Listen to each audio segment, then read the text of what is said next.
Welcome back to Love, Life, and Legacy, the podcast dedicated to helping you navigate these hypersexualized times of ours. And in today's episode, I unpack the mystery of what is connected to your sexuality, because we're only meant to have heavenly things connected to sexuality. Love, hope, optimism, fulfillment, connection, all culminating into something we call intimacy, feeling intimate together with our spouse, together with God, together with our true self, like our unabashed, authentic selves. When that happens, you experience absolute sex. But for most of humanity, what is connected to their sex is stress, judgment, shame, all sorts of negative emotions. And unless you can do the work of untangling these negative emotions from sex, you will never ever get to experience true sexuality. So if you want to understand the process of how to do that, then please listen. And trust me, you should. Let's go. Hey everybody, welcome back. Happy New Year. We're living in the future. We really are. Most movies that were made kind of in the 70s that were about the distant future were about now, and we were supposed to have flying cars a long time ago and robots that kind of make our breakfast. But it seems like we're kind of getting there. From what I hear, there's a McDonald's that already is free of humans, just robots making food. And that's going to make Benji very happy, because we all know that his favorite restaurant in the world is McDonald's. So if I sound like I'm dying or like I'm super sick, it's just I have a cold, which is bizarre because I'm in a very hot place. So I don't know what you call a cold when you're in a hot place. A hot cold? A coldy hottie no cold? I don't know.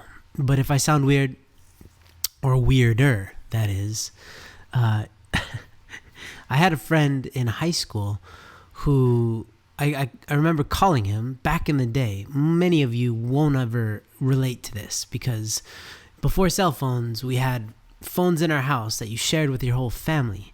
And if I wanted to talk to my friend, John, I wanted to call my friend Jonathan, I had to call his family phone, and his mom picked up and she said, "Hello?" And I said, "Hi, could I speak to Jonathan?" And then she said, "One moment." And then I heard her, because she's not a very good communicator, apparently. She turned and she said, "Jonathan, it's your friend with the weird voice calling." And I was like, "Yo, what's the deal?" Very strange. Anyway, so if I'm weirder than normal today, just know it's because I have a hot cold. And today I wanted to talk, it's going to be a solo episode, and I wanted to talk about what's connected to your sex. And here's why. Please hear me out, okay? We are only really meant to have positive experiences with sex. That's how we were designed, of course. There's nothing about our biology that says it's beneficial to have trauma, suffering, pain. All that stuff comes from the brokenness of the world in which we live. And that's all the more true of sexuality. When we are in a prime state of mind and heart, when we're feeling loved and confident, we are much more able to perform in life and in sexuality. And for anybody who's blessed, you know this to be true. When you're stressed out, you are not a good lover. You're not very able to take care of somebody else because all you can focus on is the stress in your life. And so it's so important that we understand which negative emotions we have connected to our sex, especially if you're on your journey towards developing sexual integrity or absolute sex. Okay? And I want to really kind of dive into this because you listening, have many things that are connected to your sex that are not helping you whatsoever. They're not original. They're not heavenly. They're not leading you towards God. They're actually taking you away from the purpose of sex itself, which is deep and fulfilling intimacy together with God, with self, and with the other person that you're involved with, your spouse, right? So in this age of escapism, we have so many things, so many distractions from ourselves. It's kind of crazy. It's so easy to ignore yourself on every level, to not really understand which foods your body's actually craving, and instead just feed what your mouth wants, right? Your mouth wants all sorts of chemicals because those chemicals are super exciting. So that's why junk food is so appealing to your mouth. Your body hates junk food. It doesn't know what to do with it because there's no nutrients, there's no value, but your mouth is happy at the behest, to the detriment of the rest of your body, to all the other systems in your body. They're paying the price for your bossy mouth, who seems to have a large say when you're not connected to your body. Your mouth kind of takes over the decision making and it rules over your body.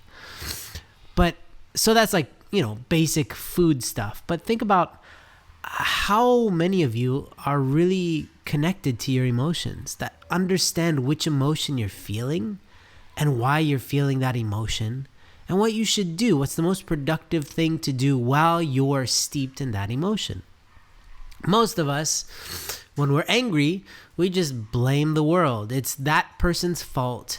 I don't like them. They cut me off. Or that person always does this. They always treat me like this. And what you're doing in that case is you're not being aware of the actual inner workings of what's taking place inside of you. You're blaming your environment for how you feel, but you don't even know how you feel because you're just focused on the environment. I hope this makes sense. So when we are living the way that modern people do, we are detached from the true nature of our thoughts, our feelings, our needs, our emotional needs, our physical needs, our spiritual needs. We're just kind of numb. And because we're so uncomfortable all the time in this weird state of just not being happy, we try to escape through our phones. And the reasons why we run to our phone is because we're stressed out, because we're overwhelmed. We have anger or frustration, and that cultivates in an escapism. Right? So let's just say you had a very difficult conversation with somebody. Somebody told you news that you didn't want to hear. They said that they don't like something about you, right? It could be a family member. It could be your parent. It could be your spouse. It could be a coworker. Hey, you're doing this wrong. You're wrong, right? And you get this overwhelming sensation of discomfort. Like, I don't like this feeling. It could... For me, back in the day, before I did a lot of internal work, I remember always feeling flush in my face. Like my face was getting really red. And then if there's something embarrassing or something, like if somebody was calling me out, like a boss or a teacher, if they were saying, you're wrong, you're bad, this kind of thing, I would get very red in the face and I could feel it. And I could tell that people could see that my face is getting red, and I'd get even redder. So I would just turn into a tomato, basically. And this was a self-fulfilling kind of prophecy where the more I thought about how embarrassed I must look, the more embarrassed I got. And so in this situation, when you're getting told information you don't want to hear, and you usually feel negative throughout your entire body. The whole sensation is like your heart shrinks, your spirit shrinks. You go back to feeling like a little kid. And then you want to just run away. And so what do? You take out your phone because it's there. Because you can just start scrolling. That's what we do in this modern age. And yes, it's nice to escape for a little bit in somewhere like YouTube. You can even say, I'm just going to learn something educational. But little do you know, there's already a process taking place where you're looking for something more thrilling and enticing that can replace that negative feeling in your body. Something that will make your body feel stimulated with goodness instead of stimulated with that feeling of being awkward or that feeling of being angry or what have you. Now, this will lead you down the road towards the ultimate stimulation, which is sex. Because I've said this before, and it's so true, that the reason why Satan or this dark force wanted to take over sex as an industry within our minds and our hearts and our bodies and the entire world, right, which is in the divine principle, it's very clear that sex was acquired by darkness, is because when you take over sex, you take over every cell of an individual's body. When you're looking at porn, there's nothing about you that's distracted. Every molecule, every atom, everything is pointed in the direction of focusing on sex because it is so stimulating, so captivating. And when you're escaping through sex, there's the entire rest of the world fades away. But the problem is, now you're starting to marry negative feelings with sexuality. Imagine that. You are now engrafting sex and stress. They're becoming one and the same. You're linking them. So we all know, I would assume at this point, most of you know about neural pathways, right? It's connections in your brain, like association. So the more you do something, the more it just becomes automatic. It becomes automated. It's like protocol in your brain. When this happens, then this happens. If this, then that. And for so many of you listening right now, you have a direct link from a negative emotion to sex. And of course, you use porn and masturbation as a part of that. But what led you to porn and masturbation? Because all of you listening to this don't want that in your life. And yet you're led to sex through porn and masturbation because of a negative emotion. And this is the work of building sexual integrity. It's figuring out where you're being led to porn and masturbation, which negative emotions are leading you there. And so before porn, before all this stuff existed, was so accessible, and to this day, it was trauma. Like there's so many people throughout history that had negative traumatic experiences associated with the act of sex. So sex became this very confusing amalgamation of positives and negatives, all in this very confusing soup of emotion. So imagine you get married and you fall in love with the love of your life, and you get married, and every time they try to have sex with you, you feel both excited on a physical level and terrified emotionally. This is because, again, the darkness, Satan, I have a real hard time saying Satan because pitchforks and all that. There's clearly a dividing force, this darkness in this world that would plant this seed of negativity in sex that gets passed down from generation to generation through dysfunction, through having this soup of positive and negative together. And let me tell you what, there is a way to start to separate and divide the positive and negative so that sexuality can be entirely a positive experience, and only one that you experience together with God, with your spouse, and with your deepest part of yourself. And the negative stuff that you have associated with sex, can be worked on separately. This is super exciting, okay? But it's very confusing in the beginning because everybody who starts their work with High Noon, you know, it's hard to understand. Like, if I were just to say to you what negative emotions you have associated with sex, it's not an easy thing to answer out of the gate. But it's something that starts to present itself. The answers present themselves the more that you do the deep work that we're asking you to do through joining an Ascend program, through talking it out with other people in your group, by being more open with your struggles and with your victories. You start to see much more clearly the process that you've been involved in for years, which is, I have a negative emotion. It's taking over my body. I don't know what to do with it. So I'm just going to try to replace that negative feeling in my body with a positive feeling in my body through my phone, which leads me ultimately to sex, self-pleasuring sex through porn. That's what most of you have gone through, and what all of you will discover the solution to if you do the work. So how do you do this? Okay, I don't want to speak in too many generalities, but I want you to understand the framework that I'm talking about. Well, one thing that really helps is that when you're having negative emotions, that you stop and you deal with them. So if you're feeling really stressed out, to learn to identify that you're feeling stressed out by saying to yourself, wow, I'm really stressed out. Again, in the beginning, you don't even know it because it's so automatic. You're just going through the motions of being a stressed out person. You don't know why the world is acting the way it is. It feels like the world is against you. It feels like, why aren't things working out? But it's because you're stressed out. Things don't work when you're stressed. That's when all channels close themselves off. Like you can't think properly when you're stressed out. You can't feel emotions well when you're stressed out. Things do not work out in your life. So to just be able to say, I'm stressed out, or I'm really angry right now, that's the first step, is really to identify that you are feeling an emotion.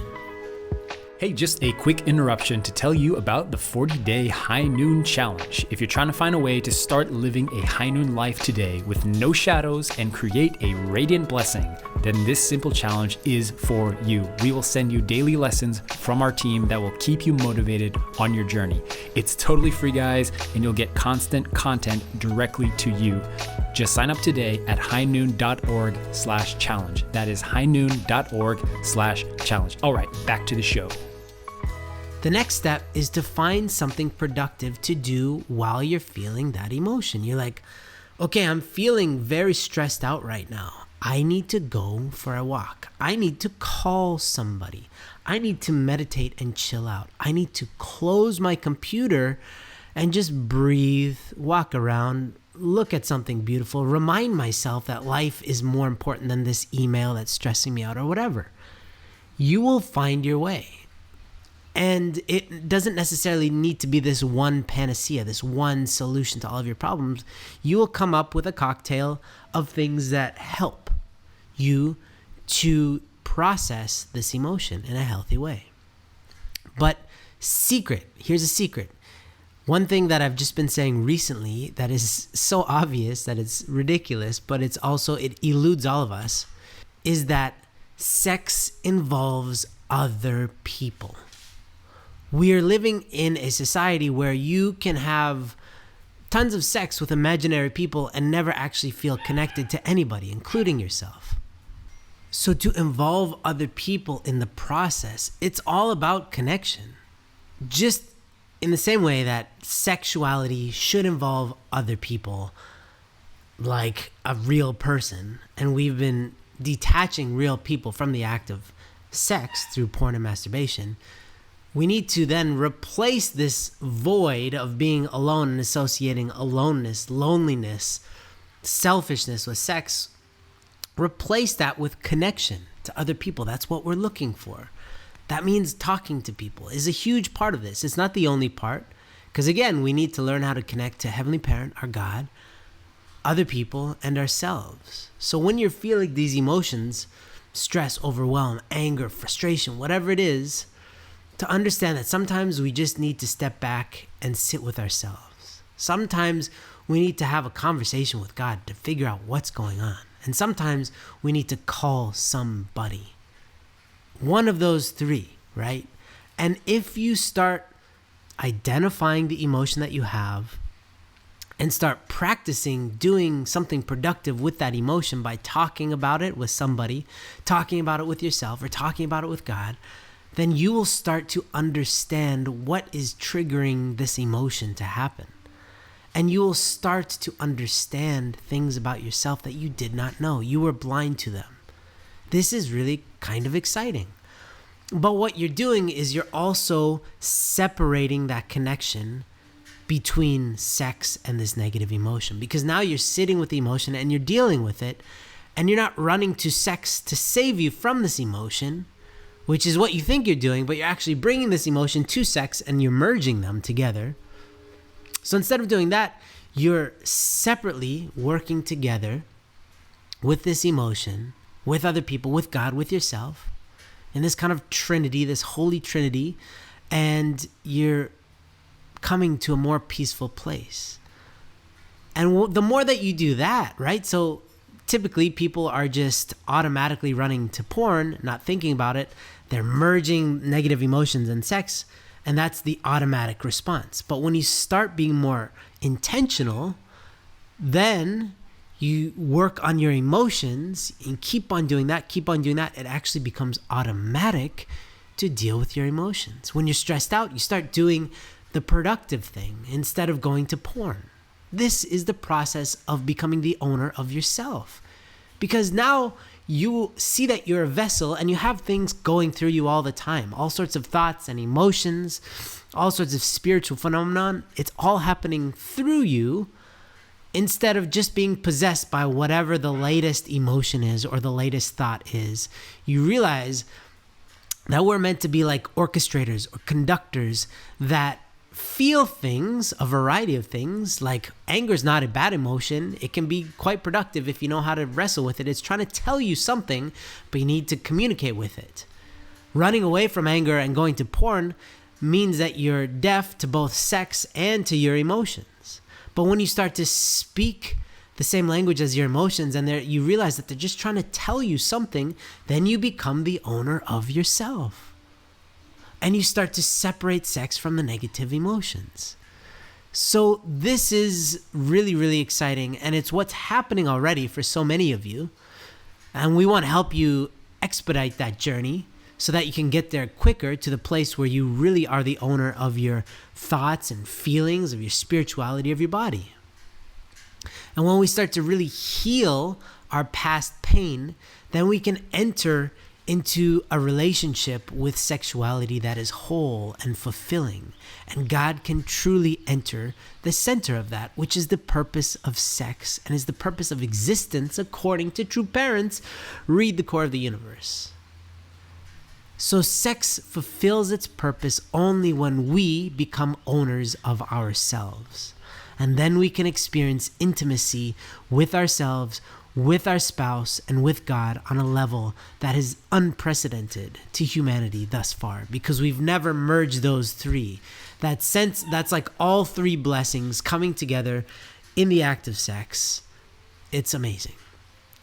So please do the work of understanding which negative emotions are connected to your sexuality by starting to identify which negative emotions are causing you to want to escape life. By stopping when you feel negative emotions and talking to yourself, talking to God, or talking to somebody else. Then you can start to understand yourself and what these emotions are trying to tell you, and you will be a strong, strong person in this world. I'm going to leave you there. Thank you so much for listening, and I'm sorry for this. I only have access to one nostril presently, but I thank you anyway for listening. Hey, did you know that our team wants to do more events? Well, if you want to bring the High Noon message to your community or group, then let us know and we'll try to work something out. There's a simple application that you can fill out right now at highnoon.org/invite, and one of our team members will get back to you to see what's possible. That's highnoon.org/invite. All right, see you in the next episode.